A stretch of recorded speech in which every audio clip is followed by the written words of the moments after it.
네, 안녕하세요. 이제 부동산학개론 이제 기본 강좌 35강을 보도록 하겠어요. 35강의 주제는 이제 금융론에 계속 금융론 계속 하는데 부동산 금융론에 대한 테마가 이제 기본적으로 네 문제 정도가 평균적으로 나왔을 때 그 3대 테마가 있다고 이제 소두에 말씀드린 적이 있었어요. 금융이다 보니까 이제 자금을 조달하는 거, 융자하는 거, 이게 금융에 대한 개념이고, 부동산 붙여서 부동산에 구매하거나 부동산을 개발할 때 필요한 자금을 조달하는 것이 이제 금융이다라고 말씀을 드렸고, 그런 다음에 이제 3대 테마가 역시 이제 대출과 연관되는 거였었어요. 그래서 대출 금리가 고정금리냐 변동금리냐, 그런 다음에 이제 대출에 대한 상환 방법, 그리고 대출 금액을 얼마나 결정할 것이냐, 이거는 이제 따로 계산 문제로 논하셔야 되는 사고 방식이고, 그래서 요즘에 보니까 이제 네 문제가 평균적으로 나왔을 때 대출에 대한 부분이 이제 두 개 정도를 차지하는 것 같고요. 나머지 분야가 이제 테마가 이제 주택 저당 채권의 유동화라는 것이 있고요. 그리고 이제 부동산 투자 신탁이라는 있습니다. 그래서 이 세 가지가 3대 테마예요. 대출에 대한 부분하고 채권 유동화하고 그리고 이제 부동산 투자 신탁, 리츠라고 이렇게 표현을 하죠. 그리고 나머지는 이제 자질구레한 것들이 나옵니다. 그래서 이제 프로젝트 파이낸싱이라든지 금융공사에서 연금제도 이런 것이 있겠지만은 처음에 하실 때는 이제 3대 테마를 잡아 놓으실 필요가 있는데, 이 중에서 부동산 투자 신탁과 관계되는 부분은 이제 법률 개정이 좀 있는 경우가 발생합니다. 그래서 법 개정이 있으면은 개정된 것이 이제 출제되는 경향이 이제 다분합니다. 그래서 이제 지금은 빠른 시기이기 때문에 좀 지난 다음에 심화학습할 때 부동산 투자 신탁이라는 부분을 책에 이제 장황하게 이제 펼쳐놔가지고 이걸 좀 정리를 하면서 한번 보실 필요가 있을 것 같아서 나중에 한번 해보도록 하겠어요. 그래서 어쨌든 이제 금융론에서 3대 테마 중에 이제 두 번째 테마가 주택 저당 채권의 이제 유동화라는 것이 있어요. 우리 기본소상의 내용은 360페이지 보면은 이제 부동산 유동화 제도라는 이제 목차가 제3절로 나와 있고요. 그 밑에 부동산 유동화 해가지고 부동산 유동화, 증권화 이런 말들은 전혀 필요가 없고, 그 밑에 지분금융과 부채금융에 대한 논리는 이미 앞에서 부동산 금융의 기본 개념 하면서 말씀드렸어요. 그래서 이거는 자금을 이제 유동화에 들어가는 내용은 아니고, 자금을 이제 조달하는, 융통하는 방법으로서 부채금융 방식과 지분금융 방식을 논했었죠. 부채금융 방식은 타인 자본을 조달하는 것이고, 이제 지분금융 방식은 자기 자본을 조달하는 겁니다. 그래서 지분금융 방식의 종류를 꼭 기억하시라 그랬습니다. 신주립봉 좀 주세요 해가지고 신디케이션, 조인트 벤처, 부동산 투자 신탁, 그리고 이제 각종 부동산 펀드, 그리고 공모한 증자, 이런 것들만 이제 종류만 아시면 됩니다. 그래서 이제 이건 앞에서 했기 때문에 지분금융 방식 종류로 이제 정리하시면 되실 것 같고요. 그리고 이제 362페이지에 나오는 부동산 유동화 제도에서 자산 유동화 제도 ABS라고 나온 거 전혀 보지 마세요. 거기서부터 페이지 이제 364페이지까지는 안 보셔도 관계가 없어요. 그런 깊숙한 내용까지는 언급하지 않고 우리는 그 중에서 개별적인 상황을 이제 출제하게 되어 있습니다. 그래서 어디를 보셔야 되냐면은 이제 365페이지에 주택 저당 채권의 유동화다, 요거를 이제 보시기 바랍니다. 먼저 이제 그러면 유동화라는 것이 뭐냐라고 했을 때, 유동화라는 것은 현금화라는 뜻입니다. 유동화 제도는 현금이 아닌 자산, 그러니까 비현금 자산을 현금 자산으로 바꾸는 모든 수단을 유동화 제도다라고 얘기를 합니다. 근데 이제 다양한 현금 자산이 있을 거 아니에요. 유동화 제도 할 때 비현금, 유동화 대상이 되는 비현금 자산은 빌딩이라든지 상업용 빌딩 같은 거죠. 토지라든지, 그리고 이제 카드 회사들이 이제 카드를 발급하면은 저희들이 쓰잖아요. 저는 빚져서 사용하는 거니까 카드 회사에 갖고 있는 카드 할부 매출 채권이라든지, 자동차 이제 할부 금융에서 자동차를 구매하는 사람들이 그걸 이용했다, 자동차 할부 매출 채권이라든지, 금이라든지, 다양한 이제 공장 재단이라든지 선박이라든지 다양한 비현금 자산들이 있어요. 이거를 현금으로 바꾸는 모든 수단을 유동화라 그러는데, 이게 다양한 걸 논할 수는 없어요. 그래서 우리는 앞에 대출과 연관돼 가지고 은행에서 대출해 주면은 채권이 생기거든요. 그 채권을 이제 현금화 시키는 주택 저당 채권에 유동화에 국한시켜서 출제를 합니다. 이건 굉장히 이제 난이도가 높지가 않아요. 그래서 용어에 대한 해석만 잘 하시면 돼요.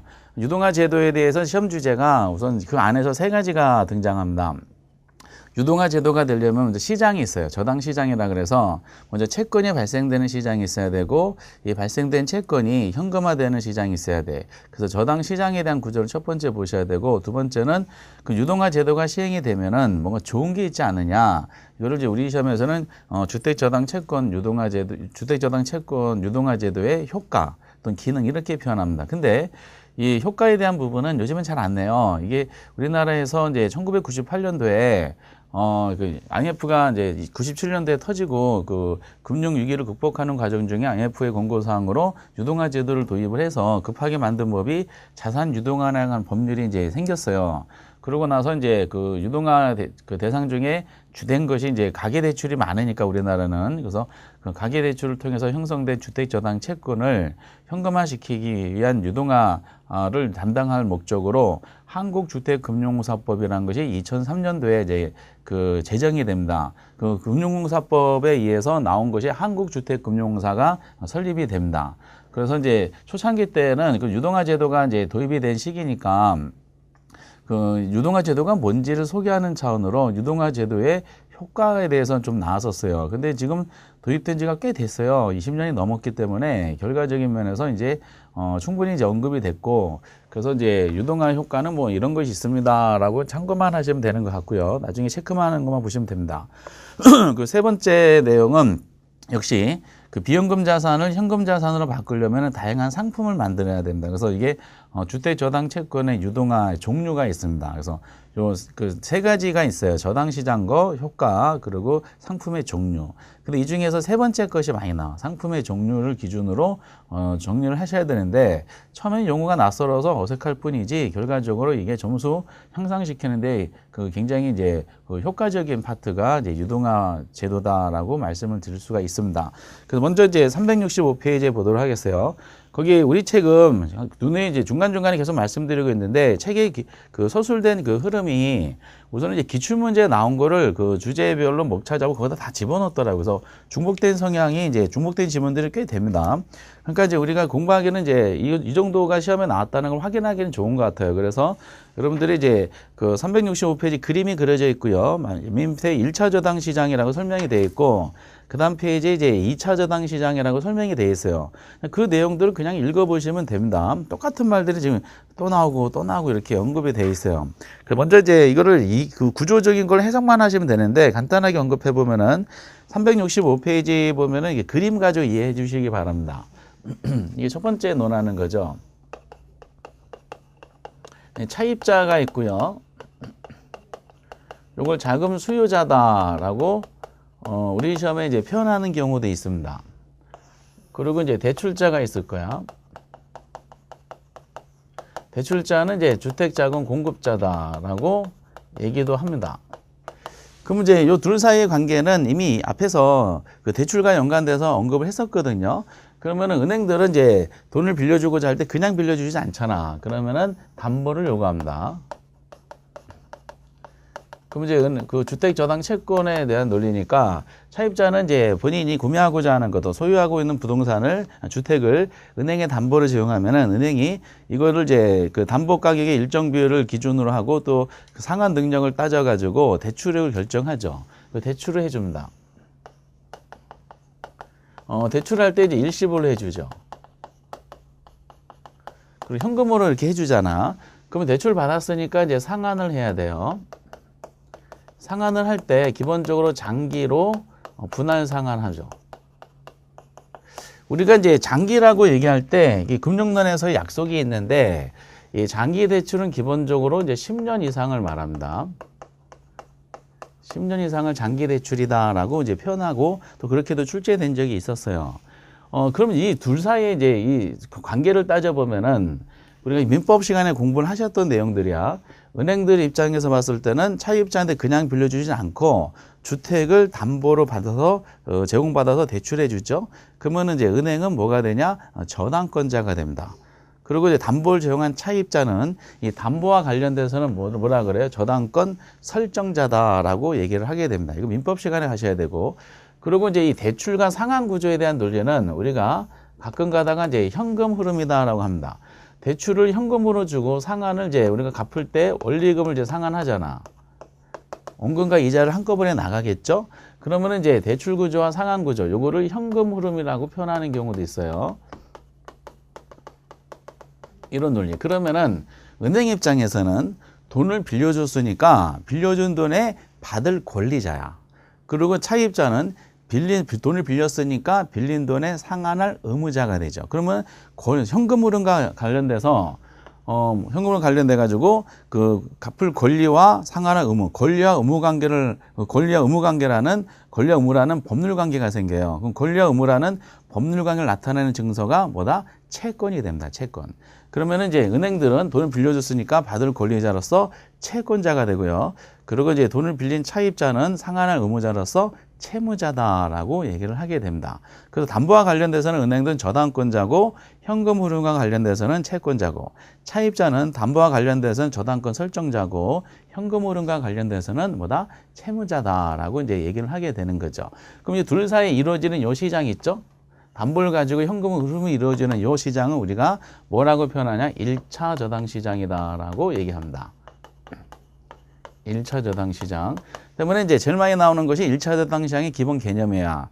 1차 저당 시장은 그래서 자금 수요자인 차입자와 자금 공급자인 대출자 사이에 이루어지는 시장이고, 그리고 같은 말로 이게 거기도 가로친 거 나오지만은 주택 자금 그래서 대출 시장이다라고 얘기하고, 우리는 이제 앞에서는 요 구조를 논한 거지. 그럼 상환할 때 무슨 방법으로 상환합니까? 대출은 이자에는 고정금리니까 변동금 이렇게 논하는 겁니다.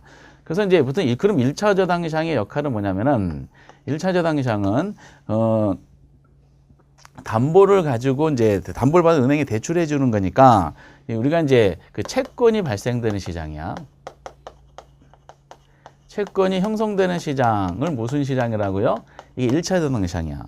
근데 이제 이게 어떤 채권이냐면은 주택이라는 실물 자산이 담보로 부착되어 있는 채권이다. 그래서 이걸 우리 한국주택금융사법에 보면은 이 명칭을 뭐라 그러냐? 주택 저당 채권이라 그럽니다.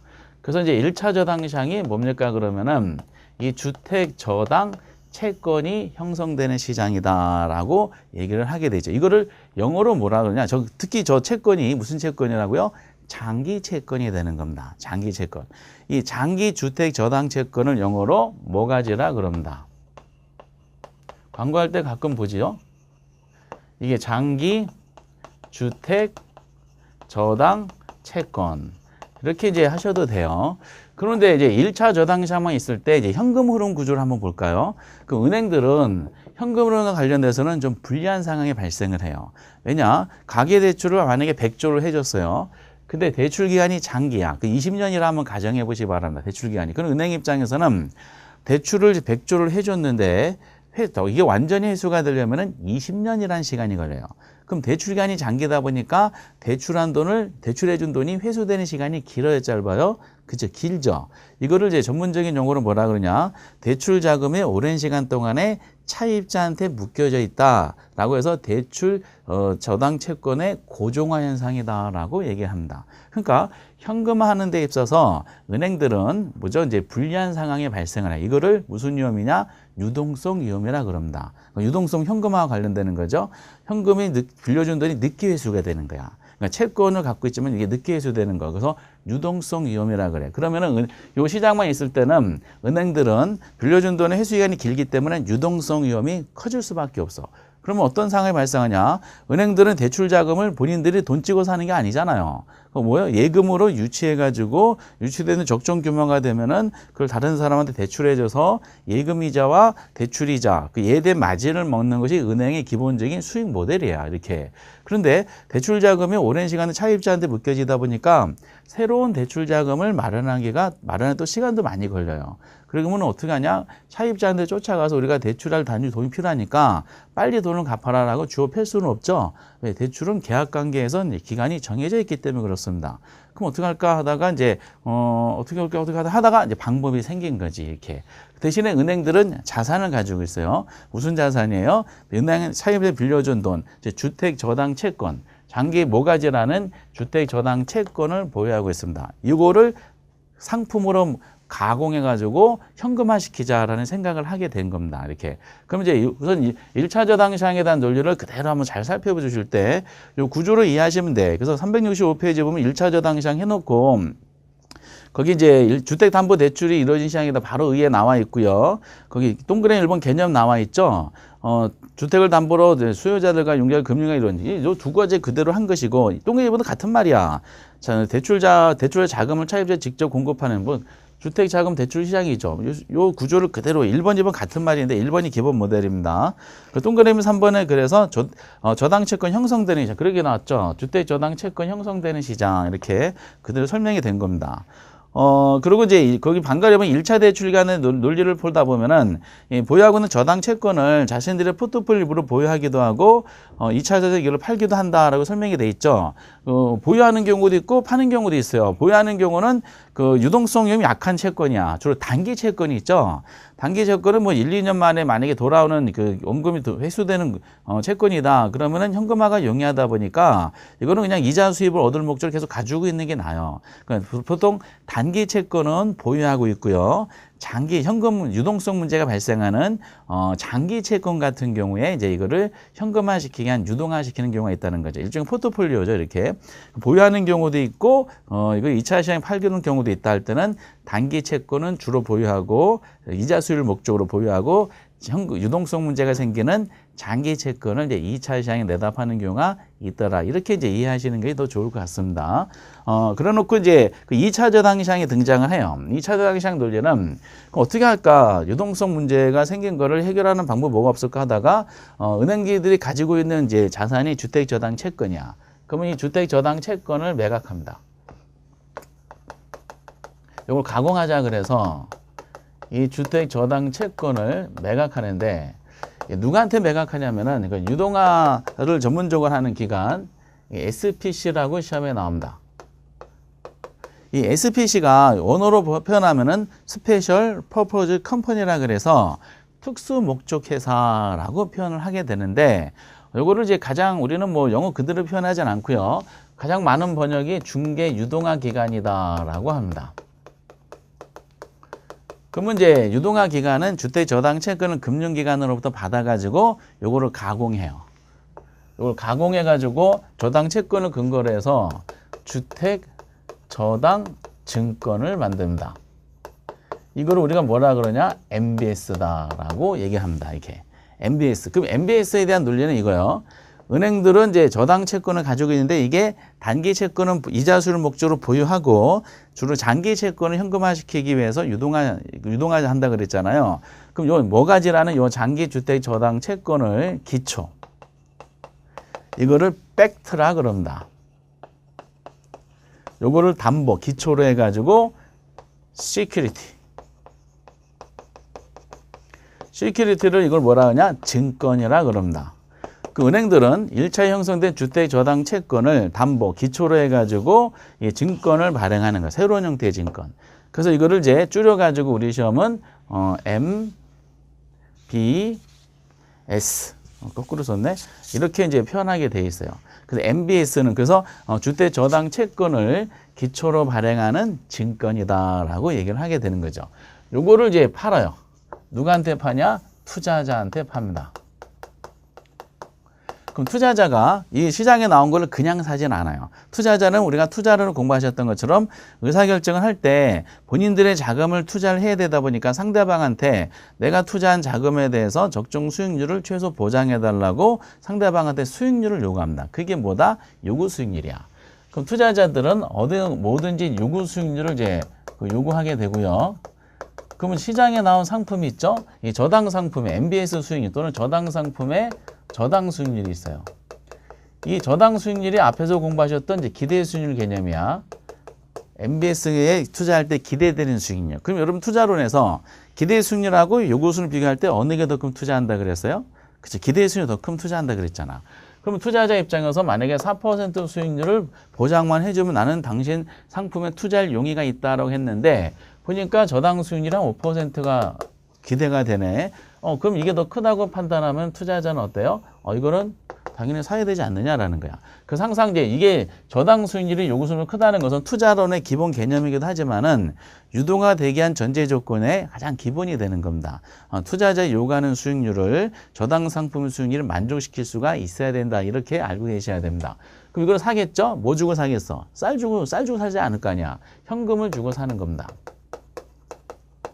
그럼 유동화 기간 SPC는 채권 매입 대가로 가공해서 투자해서 판매한 현금을 다시 은행한테 대가를 주는 겁니다. 이렇게. 그럼 한번 보세요. 대출 SPC한테 유동화 시켜달라고 넘겨줬어요. 채권이 넘어갔죠. 근데 이제 SPC가 투자한테 다 팔아서 뭐로 넘어왔어? 현금으로 넘어왔잖아. 그러니까 주택 저당 채권이 뭘로 바뀌었다? 현금으로 바뀌었다. 이거를 우리는 유동화다라고 얘기를 하게 됩니다. 그러면은 이 채권이 현금화되는 시장이 어디서부터야? 대출자로부터 어디까지? 투자자까지 이루어지는 요 시장이 있죠. 요 시장은 무슨 시장이다? 2차 저당 시장이다라고 얘기하게 됩니다. 때문에 2차 저당 시장은 같은 말로 뭐라 그러냐면은 주택 자금 공급 시장이다라고 얘기하는 거죠. 그럼 1차에서 2차로 채권이 넘어왔죠? 그럼 2차에서 1차로 현금이 넘어왔기 때문에 2차 시장은 1차 시장에 대출 자금이 있습니다. 여기서 대출 시장이라고 했으니까 이 대출 자금을 공급해주는 시장이 무슨 시장? 2차 저당 시장이다라고 얘기를 하게 되는 겁니다. 그래서 이제 2차 저당 시장의 이제 개념은 그래서 1차에서 형성된 주택 저당 채권이 있죠? 이 채권이 뭘로 바뀌었어? 현금으로 바뀌었잖아. 그래서 주택 저당 채권의 유동화 시장이다라고 얘기를 하게 되는 겁니다. 그 1차 저당 시장은 이제 채권이 발생되는 시장이고 발생된 채권이 현금화되는 시장이 2차 저당 시장이야. 그래서 과거의 기출문제 보면은 주택 저당 채권의 유동화는 1차 저당 시장 및 2차 저당 시장에서 이루어진다. 이렇게 하면은 틀렸던 거야. 유동화는 오로지 어느 시장에서? 2차 저당 시장에서만 이루어지게 됩니다. 이걸 장황하게 쭉 설명이 돼 있어요. 거기 2차 저당 시장에 보면 다 기출문제 지문인데 SPC를 통해서 투자자로 자금을 조달하여 그 대출가한테 공급해주는 이거 그대로 나왔죠. SPC를 통해서 투자 자금을 조달해서 누구한테? 대출자한테 그대로 하시면 돼요. 그래서 이제 그 동그라미 이제 동그라미 1번부터 쭉 나왔죠. 1번, 2번 다 똑같은 말입니다. 그리고 3번도 보면은 유동화는 몇 차 시장이 이루어진다? 2차 시장에서. 다 기출문제고 4번에 보면은 이제 주택 저당 채권의 유동화의 결정적인 역할을 하는 그 시장이 무슨 시장이다? 2차 저당 시장이야. 그리고 동그라미 6번 보면은 2차 저당 시장은 저당 대부를 받은 원래 저당 차입자는 아무런 직접적인 관계는 없습니다. 그렇죠? 차입자는 1차 저당 시장에서 논하는 것이고 2차 저당 시장은 대출자로부터 투자자까지 이루어진 시장이다 보니까 차입자하고 2차 저당 시장은 직접적인 관련은 없어요. 그런데 그 방금 읽어드린 내용 중에 동그라미 이제 5번, 4번에 저당 채권을 유동하는 데는 이제 그 2차 시장이 결정적 역할을 한다 그랬죠. 그 논리가 이제 이렇게 생각하시면 돼요. 이 유동화가 되기 위해서 가장 중요한 이제 사실상의 역할을 키를 잡고 있는 사람은 투자자야. 즉 이 SPC가 MBS를 시장에 내놨는데 투자자들이 이거를 만약에 마음에 안 들어. 즉 마음에 안 든다는 것은 본인이 요구하는 수익률을 만족시키지 못하는 상품의 수익률이 나와서 그럼 안 사. 그럼 1차에서 2차로 채권이 넘어갔다 하더라도 투자자가 이거를 만약에 안 사잖아요. 그럼 2차에서 1차로 현금이 안 넘어와. 그 유동화 제도는 결국 실패할 수밖에 없어요. 결과적으로 이제 유동화가 되려면 2차 저당 시장을 성공시켜야 되고 2차 저당 시장 성공시키려면은 투자자들을 끌어들여야 돼. 투자자를 만족시켜야 돼. 그러면 투자자들이 우리가 이제 본인들의 요구수를 만족시키는 상품을 논하려면은 이 요구수익률하고 비례관계 있는 게 있었죠? 비례관계 있는 게 뭐야? 위험이 비례관계 있었잖아. 위험이 높아지면 요구도 한도 없이 높아지겠죠? 그 위험이 높아졌을 때 요구도 같이 높아지면은 높아진 요구 수익률을 저당 상품 수익률이 만족시킬 수가 없어요. 이렇게. 왜냐하면은 이제 저당 상품 수익률은 전제 조건이 있어요. 어느 범위는 움직이냐면은 은행들은 차입자 돈을 빌려주면은 원리금 중에서 이자를 받을 거 아니야. 대출이 이자율이 있거든요. 대출 이자를 만약에 뭐 8%다 가정했을 때 이 대출 이자율보다 이 저당 상품의 수익률을 더 높게 할 수가 없어. 항상 저당 상품 수익률은 대출이자율보다 낮아야 되는 겁니다. 왜냐하면 이제 대출자들은 차입자한테 만약에 대출에서 8% 이자 받았다.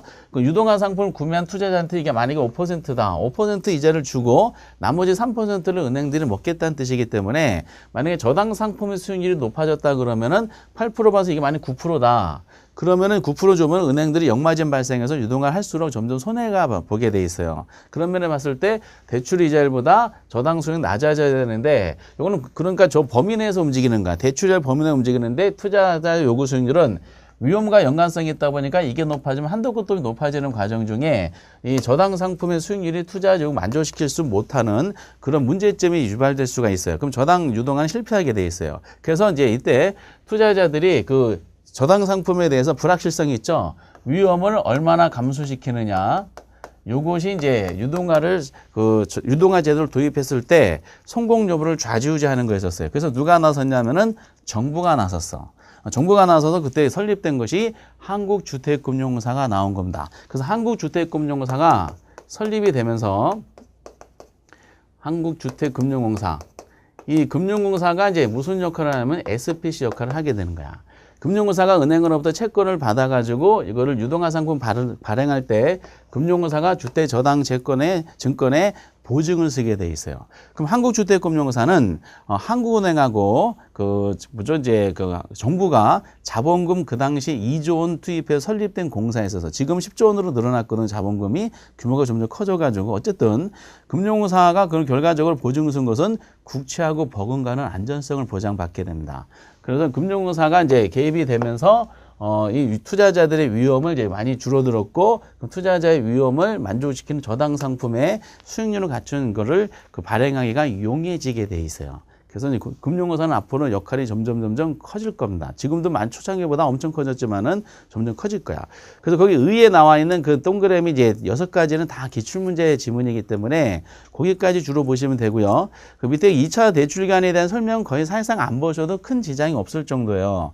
그래서 뭐 그렇게 흔한 것은 아니고 1차 저당시장 논리는 이런 의미고 2차 저당시장은 이런 논리다라는 거를 그림상으로 잘 정리 한번 해보시기 바랍니다. 이렇게 어쨌든 이제 기출문제에 충분히 나와 있는 내용입니다. 그 이 저당시장은 이 정도고 두 번째 논리가 이제 367페이지에 보면은 유동화 제도를 시행했을 때 효과가 설명이 되어 있어요. 당연히 효과를 논할 때는 차입자 입장에 좋은 것이 있을 것이고 대출자 입장에서 그리고 이제 투자자 입장에서 그리고 이거를 운용하는 관장하는 이제 관리하는 정부 입장에서 이렇게 나올 겁니다. 근데 효과니까 나쁜 말로 하면 다 틀려요. 이렇게.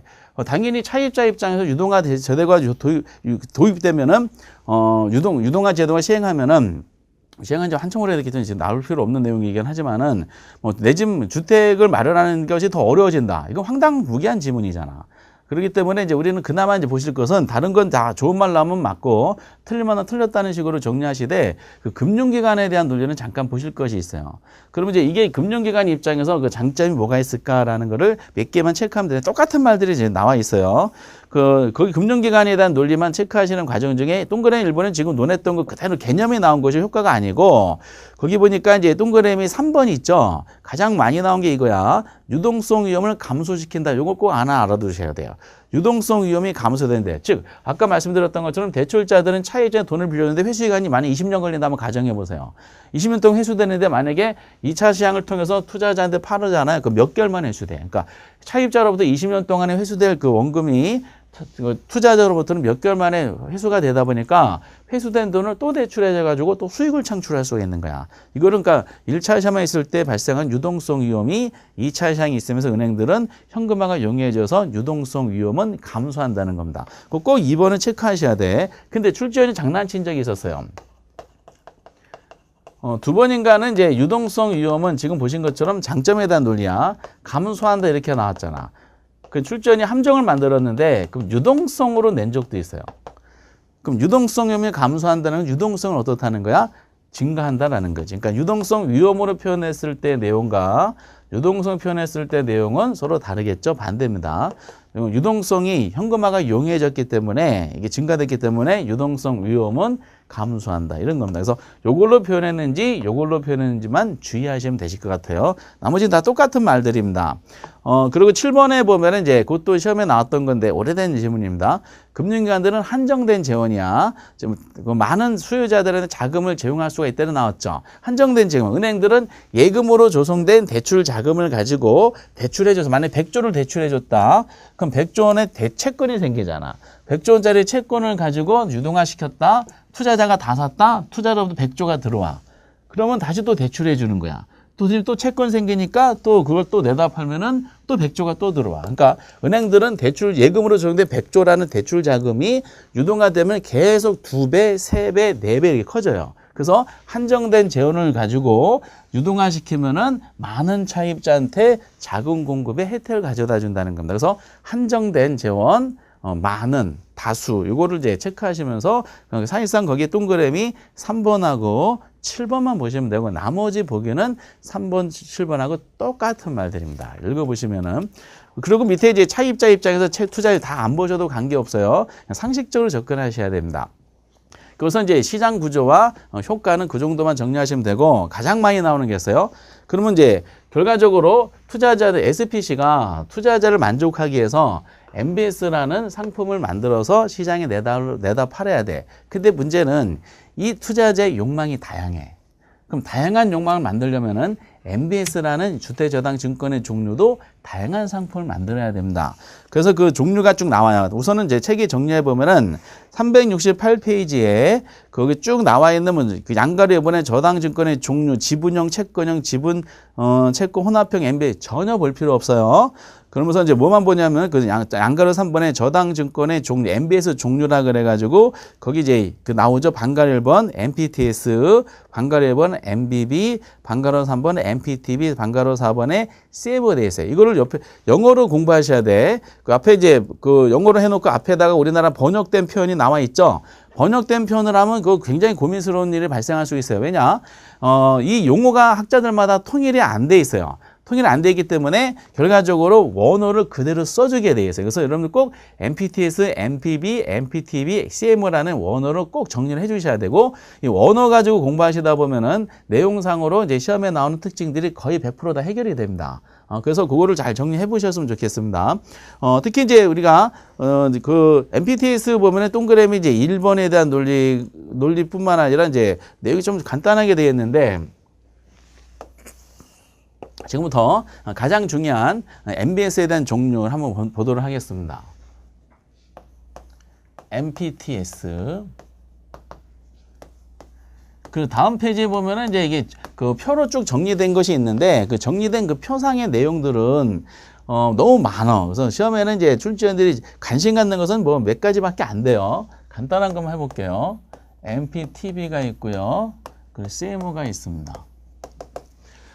보통 이제 이 MPTS는 지분형 MBS라고 시험에 나옵니다. 자산을 매각한 거야. 그리고 MBB는 이제 채권형 MBS라 그래요.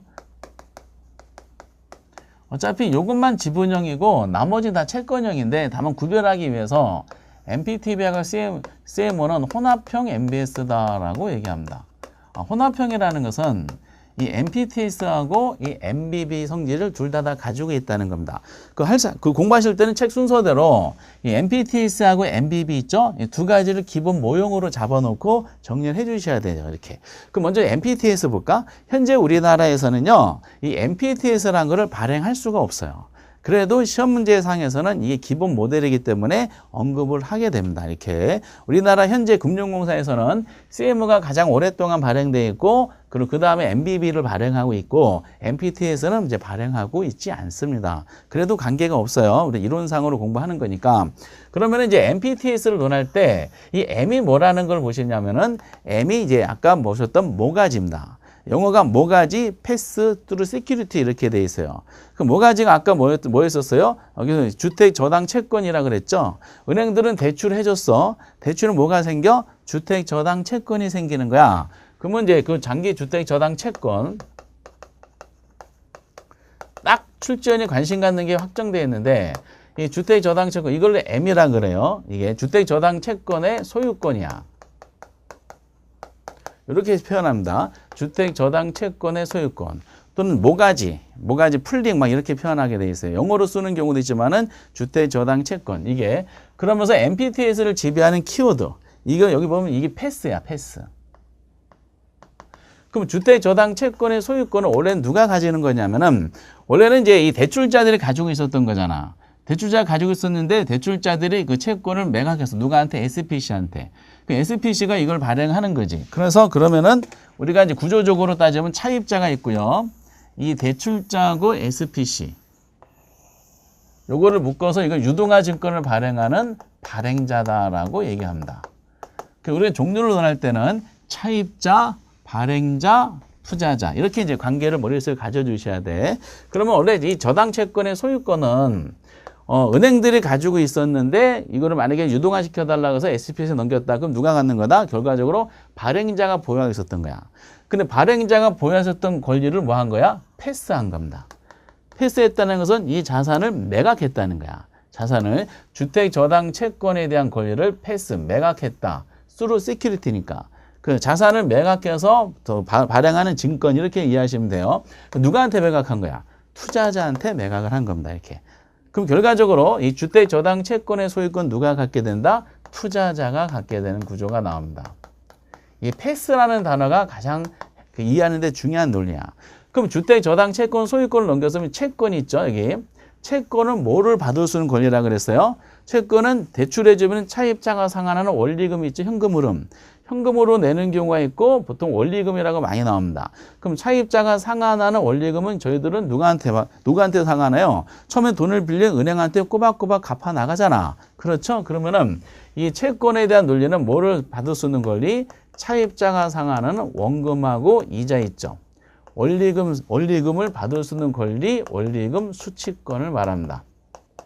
또는 현금 흐름에 대한 수취권 이렇게 표현하는 경우도 있어요. 원리금 수취권 이건 원래 누가 갖는 거야? 돈을 빌려준 은행에 갖는 거잖아. 은행에 갖는 건데 그거를 뭐 한 거죠? 유동화 SB한테 발행해 달라고 이제 채권을 매각한 다음에 이거를 MPTS를 발행했을 때 이거를 매각한 거야. 그러면 채권 자체를 저당 채권 소유권을 투자에 넘겼기 때문에 결과적으로 은행들 하는 역할은 MPT를 발행한 은행들, 발행자들은 저희들이 은행한테 빌린 돈을 상환하잖아요. 원리금 상환하면은 바로 발행자들은 이거를 매입한 투자자한테 그걸 그대로 전달하게 돼 있어요. 그래서 원리금 수취권을 가진 자는 결과적으로 채권 소유권을 가진 누가? 투자자가 갖게 됩니다. 이렇게. 채권 소유권이 넘어갔기 때문에 그 채권에 대해서 채권이 원리금을 받을 수 있는 권리도 투자자한테 하는 거야. 때문에 MPTS를 구매한 투자자는 차입자가 은행한테 돈을 상환하자마자 그대로 이제 연결해가지고 투자자 통장에 찍히게 돼 있습니다. 이렇게. 이런 내용들입니다. 이렇게. 원리금 수취권. 그리고 두 가지가 참 많이 나오고요. 그리고 이제 여러 가지 이제 위험이라는 게 있어요. 위험 중에 출전이 많이 관심 갖는 위험이 조기 상환 위험이야. 차입자가 상환하는 위험, 조기 상환하는 위험에 대한 논리입니다. 기본적인 것만 한번 해보도록 하겠습니다. 나중에 이건 한 번 더 해볼 예정이니까. 그럼 조기 상환 위험은 누가 조기 상환하는? 여기서 조기 상환은 차입자가 은행한테 조기 상환해요. 그럼 차입자 조기 상환하면은 무슨 일이 발생할까? 무슨 일이? 그렇죠? 차입자 조기 상환하면은 뭐가 사라져? 채권이 사라지잖아. 그렇죠? 채권이 사라지면 어떻게 돼야 돼? 그럼 채권이 사라지면은 이 원리금을 받을 수 있는 권리가 없어져. 즉 차입자가 조기 상환해버리면은 발행자들은 차입자가 상환한 원리금을 그대로 투자자에 전달하는 증권이 MPTS인데 차입자가 조기 상환하다 보니까 더 이상 들어오는 돈이 없으니까 전달할 것도 없게 돼 있어요. 그러면 차입자의 조기 상환에 따른 위험은 결과적으로 누가 부담한다? 조기 상환하면은 원리금을 더 이상 받을 수가 없기 때문에 원리금 수취권을 가진 자가 부담합니다. 이거를 투자자가 부담합니다. 투자자. 그래서 우선 여러분들이 기본 모델을 할 때는 여기다 한 두 가지를 더 첨가시켜 나중에 들을 거지만은 우선은 이제 기본 강의 맛배기를 할 때 MPTS 논리를 필 때 채권 소유권, 원리금 수취권, 조기 상환 위험 있죠. 그래서 이거는 전부 다 누가? MPT 투자자가 권리를 가지고 있고 조기 상환은 누가 부담한다? 투자자가 부담한다라고 이제 우선 알아두셔야 됩니다. 이렇게. 이게 이제 MPTS 기본적인 구조야. 그런데 MBB는 뭐냐면은 이 모가지 있죠? 모가지라는 것은 똑같은 거예요. 이게 주택저당 채권이야. 이 주택저당 채권은 MPTS처럼 이게 매각한 것이 아니라 이 저당 채권의 모가지를 담보, 이게 팩트야. 담보로 해가지고 새로운 형태의 이게 본드거든요. 이 본드는 채권이라는 뜻이야. 그래서 새로운 형태의 이제 채권을 발행하게 됩니다. 그래서 MBB는 그래서 주택저당 채권을 담보로 해서 발행하는 채권 이렇게 돼 있어요. 이렇게. 그런데 그런 모가지가 패스가 안 되기 때문에 모가지에 대한 권리는 계속 누가 갖게 된다? 이거는 투자자가 이건 계속해서 누가 발행자가 가지게 됩니다. 유동화증권을 MBB를 발행한 경우는 유동화증권을 발행한 MBB 같은 경우는 그 주택저당 채권을 담보로 해서 새로운 형태의 채권을 투자자한테 판매한 거기 때문에 그 MBB 같은 경우는 채권 소유권은 MPT에 매각한 것이 아니라 계속 권리를 발행자가 보유하게 되고요. 채권 소유권을 계속 발행자가 보유하다 보니까 이 차입자가 상환하는 원리금 있죠. 원리금을 받을 수 있는 권리도 계속 누가 갖는다? 계속 발행자가 가지게 됩니다. 이것도. 그런데 이제 차입자가 조기 상환했어. 차입자가 돈을 로또 당첨돼서 조기 상환했어. 그럼 채권이 사라져. 차입자가 조기 상환 채권이 사라지다 보니까 채권상에서 받을 수 있는 권리 있죠. 원리금을 받는 권리도 사라지게 돼 있어요. 그럼 결과적으로 조기 상환 위험은 MBB는 누가 부담한다? 이거는 발행자가 부담하게 됩니다. 그래서 여기는 이제 MBB는 전부 다 그래서 발발발 그럽니다. 여기는 다 투투투고 여기는 발발발 그래. 뭐가? 채권 소유권, 원리금 수취권, 조기 상환 위험. 이렇게. 나중에 심화할 때는 이걸 그림 가지고 두 가지를 첨가할 때 조금 더 언급해 보도록 하겠어요. 그런데 이제 이 두 가지 상품을 비교하다 보면은 투자자 입장에서 MPTS보다는 MBB가 더 안전해. 왜냐 이제 이거 차입자로 야기되는 모든 위험에 대한 충격을 MBB는 다 발행자가 떠안는 데 비해서 MPTS 같은 전부 다 투자자가 떠안아요. 그래서 안정성 면에서는 MBB가 더 안전하지만은 우리가 안전이란 말은 그만큼 수익은 떨어진다는 뜻이죠. 수익률 면에서는 어느 게 더 우수하다? 이 MPTS가 더 우수하게 됩니다. 대신에 이제 MPTS가 수익률 위험은 크지만 수익률이 우수하다 하더라도 투자자 입장에서 좀 불만스러운 게 하나가 있어요. 이게 이제 그래서 불만스러운 게 나온 것이 뭐다? 이 MPTB가 나오게 됩니다. 이 투자자 입장에서 여기 M이라는 게 있어요. M이 뭐라고요? M이 주택저당 채권 소유권이야. 근데 MPTB 같은 경우 영어로 가만히 보면은 이 P가 MPTS처럼 패스가 아니야. 그럼 여기서 뭐예요? P는 페이가 됩니다. 페이는 지불하는 거야. 지불. 원리금을 지불하는 거. 그럼 이제 MPTS를 구매한 투자자 입장에서 이제 그 불만스러운 게 어떤 게 불만스럽냐면은 차입자가 조기 상환하는 거 있죠? 조기 상환하면은 어쨌든 원리금은 이제 차입자가 조기 상환하다 보면은 그 은행들은 투자자 입장에서는 MPTS를 구매할 때 지불된 원금을 발행자로부터 원금을 돌려받아. 이렇게. 근데 이제 MPT를 구매한 투자자의 가장 걱정스러운 게 뭐냐면은 조기 상환이 아니라 차입자가 채무 불이행 선언하는 경우가 있어요. 차입자가 채무 불이행 선언을 하다 보면은 그 위험 부담을 계속 누가 떠안어? 투자자가 떠안어. 차입자가 조기 상환한 경우는 어차피 돈을 다 갚았기 때문에 MPTS를 투자하는 투자자들은 원금을 돌려받는 데서 그냥 종결이 되는 거야. 근데 차입자가 조기 상환이 아니라 채무 불이행 선언을 하다 보면은 돈을 못 갚겠다 배째라고 나온 거잖아. 그럼 위험 부담을 누가 더 떠안느냐? 투자자가 떠안는 것이 MPTS야. 채무 불이행 같은 경우. 그 MPTS가 이제 MPT 같은 투자자가 채무를 떠안다 보니까 그럼 이 차입자로부터 야기되는 주택저당 채권이 이게 불량 채권이 돼가지고 그럼 이제 이거 불량 채권이 된 거를 대비하기 위해서 담보를 잡았잖아. 근데 담보권을 실행하려면은 투자자가 전문성이 없잖아요. 그럼 변호사 고용한다 그래서 시간과 비용이 많이 들어. 그래서 그러지 말고 좀 우리가 이제 여러 가지 중에서 이 M이 있죠, M. 이 MBS 저당권을 실행하는 M에 대한 권리는 누가 가져라? 이건 당신들 발행자가 가져라. 발행자가 가지되 뭐만 넘겨주는 식이라면 페이 뚜르잖아. 페이 지불하는 거야. 뭐만? 이 채권상에 나와 있는 원리금 수취권 있죠? 요것만 우리한테 넘겨주는 식으로 발행해달라 해서 나온 것이 뭐다? 이게 MPTB입니다. 그래서 MPTB는 채권 소유권은 발행자가 갖는다는 면에서는 이게 MBB 성질이고 원리금 수주권은 이제 페이 뚜르니까 투자자가 갖는다는 면에서는 뭐다? 이게 MPT의 성질을 가지고 있어서 이 MPTB를 혼합형 MBS다라고 표현을 하게 되는 겁니다. 그러면은 페이 뚜르니까 원리금 수주권을 누가? 투자자가 갖다 보니까 차입자가 만약에 조기 상환했어. 차입자가 조기 상환하면 그 부담은 누가 떠안아야 돼요? 이 원리금 수주권 가진 투자자가 떠안아요. 그래서 투자한 원금을 돌려받는 선에서 이게 해결이 되는 겁니다. 이렇게.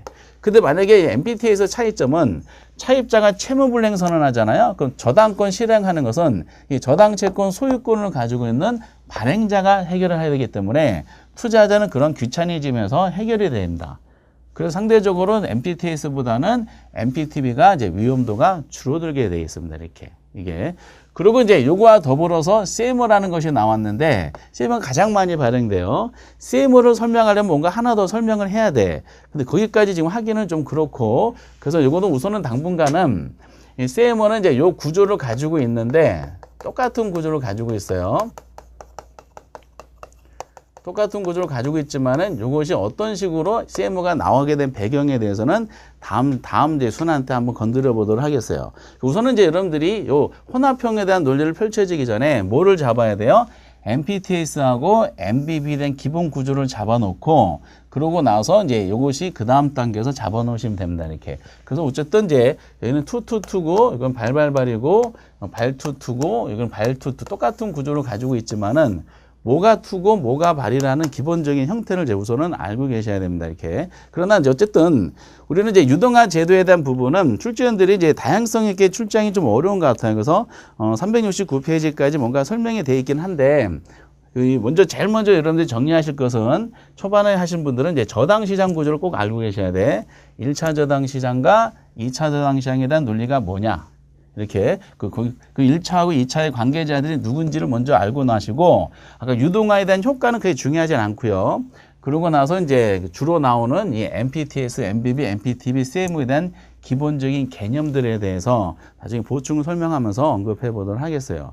우선은 이제 주택저당 채권에 대해서는 이런 형태의 내용이 언급을 한다라는 정도만 이제 맛배기로 알고 계시기 바랍니다. 그러고 나서 이제 우리 책의 그 370페이지 보시면은 한국주택금융공사에 대한 논리가 나오는데 아주 많이 설명이 돼 있어요. 사실상 거기 다 필요는 없습니다. 필요한 거는 즉 이제 371페이지 전체는 우리가 공부할 필요 없고요. 372페이지, 373페이지 다 필요가 없어요. 나중에 이제 여러분 374페이지 보면 금융공사에서 그 유동화 증권을 이제 담당하고 있거든요. 그래서 거기에 그 그림 나온 거 사실상 의미가 없고 375페이지 그 MBS라는 거하고 그 MBB에 대한 기본적인 개념만 이제 정리해 드릴 겁니다. 그래서 그것만 개념 정도만 아시면 되지 나머지는 다 불필요한 내용입니다. 너무 많아요. 다. 그래서 376, 378, 380 어디까지죠? 383페이지, 4페이지 위까지, 즉, 주택연금 상품 전까지는 전혀 보지 마세요. 보시면 오늘 헷갈리게 됩니다. 우리 책은 한국주택공사 홈페이지에 나온 걸 그대로 다 카피했기 때문에 너무 많이 정리가 되어 있어요. 다 정리하지 마시기 바랍니다. 그리고 나머지 이제 384페이지 주택연금 상품 이후에 대한 논리가, 주택연금에 대한 부분과 부동산 투자 신탁에 대한 부분과 프로젝트 파이낸싱 요 세 가지가 나와 있는데, 요거는 이제 법률 개정과 좀 연관성이 있어요. 그 중간중간에 이제 법이 개정되면은 아마 이제 요것도 수정해서 해야 되기 때문에 이거는 다음 순환 때 그 심화학습 하면서 집중적으로 이제 테마를 잡아 할 때 그때 한번 해보도록 하겠습니다. 우선은 이제 유동화가 시장이 이런 구조가 되어 있습니다라고 금융론은 기본은 여기서 이제 계속 마무리 지시기 바랍니다. 나머지 중요한 부분은 세부적인 것은 말씀드렸던 건 다음 순환 할 테니까. 여기까지 이제 기본적으로 하시고 너무 많이 설명이 되어 있어가지고 좀 정리를 해드려야 될 것 같아요. 그러면 여기까지 리츠라든지 이건 안 했지만 기본적으로 그 채권 유동화하고 그리고 대출에 대한 부분만 하더라도 첫 페이지로 쭉 진행되면 거의 70점에 육박하는 내용이 나옵니다. 나머지 이제 15점짜리 또 나머지 15점짜리 육박하는 것들이 이제 그 다음 단계로 있어요. 그래서 여러분들 그 다음에 부동산 감정평가 들어가기 전에 부동산 활동 분야가 이제 4가지가 있는 게 있어요. 부동산 이용이란 부분과 부동산 관리, 부동산 마케팅, 개발. 얘네들이 이제 어떤 내용으로 구성되어 있는지를 421페이지부터 한번 건드려 보도록 하겠습니다. 여기까지 하도록 하겠습니다. 여러분들 대단히 수고하셨습니다. 감사합니다.